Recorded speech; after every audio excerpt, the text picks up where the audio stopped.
Welcome, curious minds, to another deep dive. Today, we're embarking on a journey into one of the most celebrated and complex works of Chinese literature, A Dream of Red Mansions, often also known as The Story of the Stone. That's right. Our mission is to extract the foundational nuggets of knowledge from its pivotal second chapter, introducing you to characters and concepts that will, well, truly surprise and inform.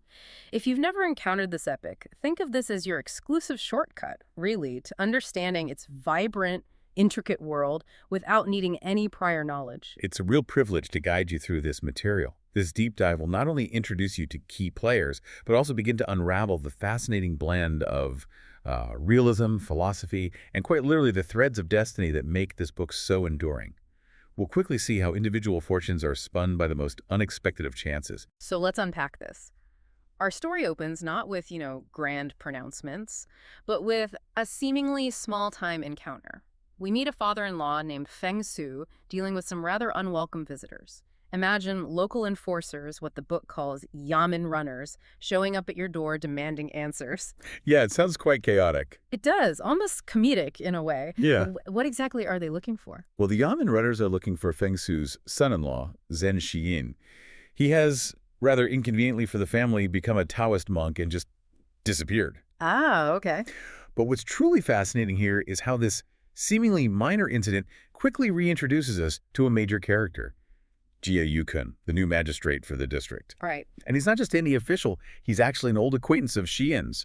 His appearance here is far from coincidental. And this is where the plot takes a really unexpected turn, doesn't it? Yukun doesn't just pass through. No. He spots a maid named Lucky Jiaoxing in the doorway while she's buying silks. One glimpse, one look back from her, and it sparks this whole new chain of events. It's amazing how quickly it happens. It is. He immediately uses his position to ask Feng Su to arrange for Lucky to become his second wife. It's almost unbelievable. It really is, and Lucky's fate is quite astonishing. She was the maid who had, just once turned back to look at Yukon on a previous occasion. That one look. That singular glance truly changes her life. She quickly gives birth to a son, and then, in a mere 6 months, Yukon's first wife dies, Wow. elevating Lucky to his principal wife. It's a classic rags to riches story, really, encapsulated by that proverb the novel shares. Sometimes by chance, a look or a glance may one's fortune advance. It powerfully sets the tone for the book's blend of sheer fate and, well, human action right from the start. But Yukun himself isn't just a lucky opportunist, is he? We quickly learn about his past. Right. He had already achieved considerable success in the imperial examinations, becoming a palace graduate, that's essentially the highest academic honor, securing him a top position like a magistrate. Absolutely. Top tier. But despite all that brilliance, there's a major but to his character, isn't there? That's right. A big one. His intelligence was offset by a certain cupidity and harshness, and a tendency to use his intelligence in order to outwit his superiors. Uh-huh. So it raises this important question. What happens to a man who is incredibly able, even brilliant, but fundamentally self-serving? Yeah. Yukon's seeming ability was no more than a mask for cunning and duplicity. He was dismissed by the emperor, actually, after a senior official reported his corrupt ways. So he got caught. He did. Yet despite this ignominious downfall, he joked and smiled as before, touring the empire with his accumulated loot. So what Yukun really shows us is that brilliance, unchecked by ethics, becomes a highly effective tool for corruption. It's a chilling reminder that intellect doesn't equal virtue in this world. Not at all. That's a fascinating and, rather cynical take on success. So Yukun, ever the opportunist, doesn't stay down for long. Not him. His next stop, Yangzhou, not only offers him a haven after his dismissal, but sets him on a path to intertwine with one of the most significant families in the entire novel. How does this disgraced magistrate stumble into such high society? Precisely. He happens to run into 2 old friends who are acquainted with the new salt commissioner, Lin Ruhai. Okay. Now, Lin Ruhai is a man of incredibly high standing, having himself come 3rd in a previous imperial examination. Top scholar. Right. The Lin family is aristocratic, but by Lin Ruhai's generation, their male line is tragically dwindling. He's 50, and his only son died just the year before at the age of 3. Oh, that's awful. It is. It sets a very poignant backdrop for the introduction of his only surviving child, his daughter, Daiyu, who is just 5 years old. That's a heart-wrenching loss for the Lin family. So, if their son has died, what role does young Daiyu play, and how does Yukun enter this, well, grief-stricken household? Lin Ruhai and his chief wife, Miss Jia, and that name is important dote on Daiyu. Miss Jia, okay. In a poignant attempt to alleviate the desolation left by their only heir's death, they begin giving Daiyu a rudimentary education, sort of as a substitute for a son. I see. This is exactly where Yukun enters their lives. He becomes Daiyu's tutor. For him, it sounds like a quiet, scholarly period, almost period of recuperation from his own dramatic downfall. Seems like it for a time, yes. But then, a year later, Mrs. Lin Daiyu's mother passes away. Oh, no. Daiyu's grief causes a relapse of a chronic illness she has, and her lessons are suspended. Right. This enforced idleness leads Yukun to wander. And one day, quite by chance, he stumbles upon an old acquaintance, Leng Zixing, an antique dealer he knew from the capital. Ah, another chance encounter. Exactly. And this casual meeting really opens up the floodgates, doesn't it? What major revelation does Zixing bring? Yeah, what does he reveal? It absolutely does. Yukun, ever curious, asks if anything interesting has happened recently in the capital. Zixing then reveals that Yukun's own distant clan, the great Jia family, The Gias, okay. Yeah. of the Ningguo and Rongguo mansions, a name synonymous with power and prestige, is now in a greatly reduced state. Really? Reduced. Yeah. Yukun, remembering their magnificent appearance when he last passed their homes, finds it hard to believe. That's astonishing. How can such powerful, imposing families decline so quickly, it seems? Counterintuitive for such an established lineage. It's a question the novel itself really grapples with. Zixing offers a famous proverb that hits home. The beast with 100 legs is a long time dying. Meaning, he explains that while they outwardly keep up appearances and still live in grand mansions, inwardly, they are beginning to feel the pinch. Financially. Yes, but the most critical issue, which he emphasizes, isn't just financial, it's moral. Huh. They're not able to turn out good sons, with the males getting more degenerate from one generation to the next. This is a stark warning for such an illustrious family, a kind of quiet internal rot. So the male line, the very foundation of that patriarchal power, is crumbling from within. Can Zixing paint a more detailed picture for us of these two grand households, the Ningguo and Rongguo mansions? What's actually going on? Okay, let's start with the Ningguo mansion. The current patriarch, Ji Jing, inherited his post, but he's utterly obsessed with Taoism and concocting elixirs. Really? Elixirs? Yeah, spending all his time over retorts and crucibles, refusing to be bothered with anything else. He's essentially left all family affairs to his son, Jia Zhen. And Jia Zhen, is he any better? Not really. Jia Zhen, in turn, has thrown his responsibilities to the winds and given himself up to a life of pleasure, effectively turning the mansion upside down with no one to gainsay him. Goodness. His son, Jia Rong, is still young, just turned 16, but the pattern of neglect and self-indulgence is clearly set for the next generation. It's a sad trajectory of, well, spiritual and moral abandonment. That sounds like a family on a fast track to ruin. What about the Rongguo mansion, the other side of the family? Does it show any more promise, or is it equally problematic? The Rongguo mansion, while still struggling, presents a more nuanced picture. The previous duke, Jia Daishan, is long dead, but his formidable mother, the old lady, is still alive and a central figure.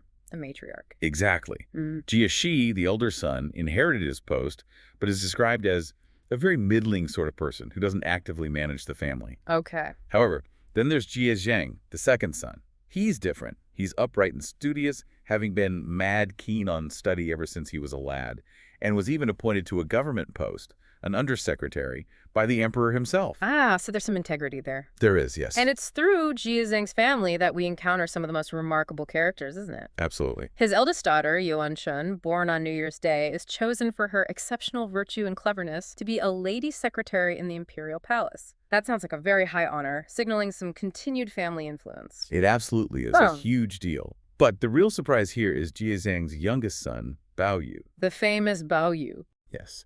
Who was born with a piece of beautiful, clear, colored jade in his mouth. Incredible. They named him Bao Yu, which literally means precious jade because of it. His grandmother adores him, treats him like the apple of her eye. Understandable. But his father, Sir Zhang, is constantly displeased. Why? Because when tested as a baby, Bao Yu ignored all the traditional objects, things that signify a future scholar or official. Right. And instead played with women's things, combs, bracelets, pots of rouge and powder. Wow, a piece of jade in his mouth. That's an extraordinary birth. And preferring women's things, how truly radical would that have been in that historical Oh, context? highly unusual, even scandalous, especially for the son of an upright official like Jiaxing, whose aspirations for his son would be, entirely different. And what does the novel tell us about what this unusual behavior signifies? Is he just mischievous? Well, while Bao Yu is unusually mischievous, the text also says he has a mind as sharp as a needle. You wouldn't find one in 100 to match him. So intelligent, Yeah, but different. very different.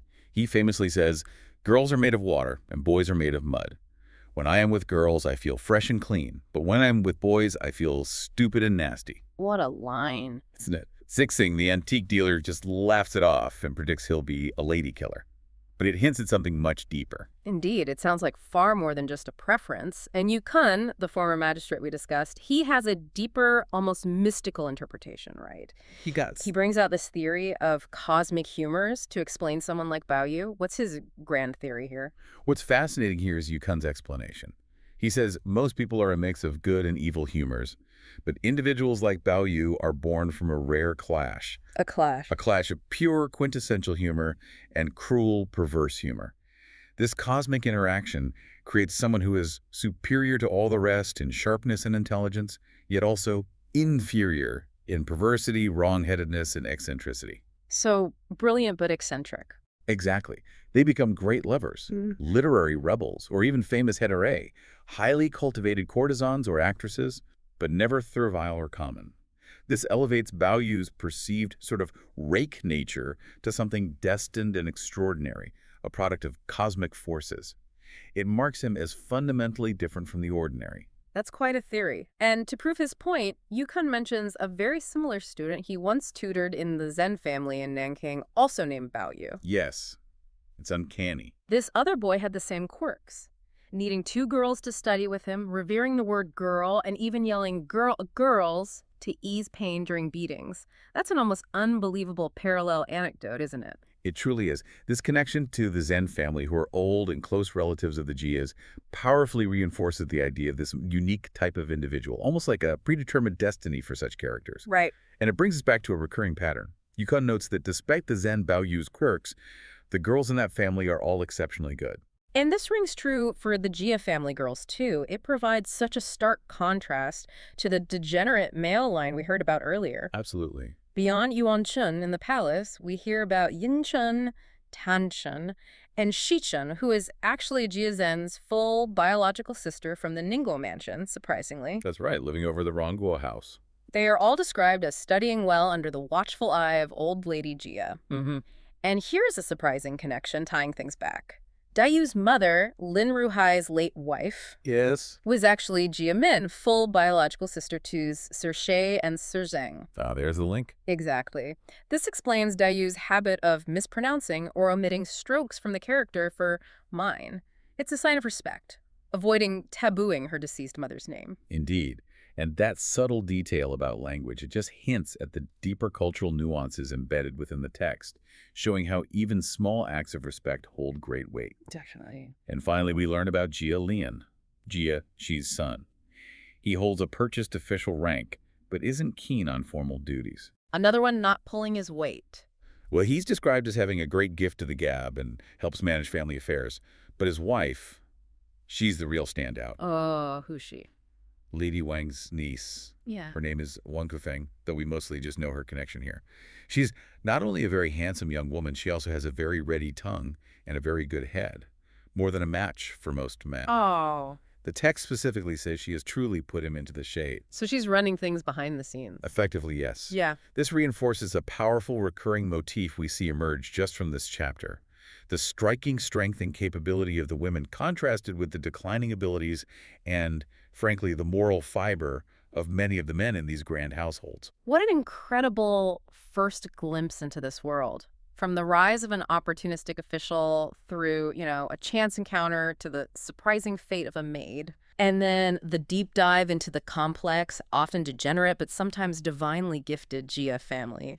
We've seen a blend of personal ambition, cosmic destiny, and fascinating social commentary already starting to unfold in just one chapter. It really had. It's clear this is a story where even the most minor characters can influence major events, and where seemingly insignificant details like a piece of jade in the mouth hold profound meaning. This deep dive truly reveals how A Dream of Red Mansions isn't just a story of one family, but a profound exploration of human nature, societal decay, and the unexpected sources of brilliance that emerge even in decline. Yeah. The contrast between that external grandeur and the internal decay, the anomalous sons like Bao Yu who defy convention, and the remarkable women who seem to be upholding the family despite its failing male line, all of this sets the stage for a truly epic narrative. It resonates far beyond its Chinese origins. Absolutely. So what stands out to you from this initial unraveling of the Jia family? As you reflect on Yukon's theory of cosmic humors and Bao Yu's unique path, consider this. How much are individuals truly shaped by their environment and societal expectations? Hmm. And how much by an innate humor or destiny, as Yukon suggests? It's a question that echoes through every culture, really, and invites us to think about the forces, seen and unseen, that mold each one of us.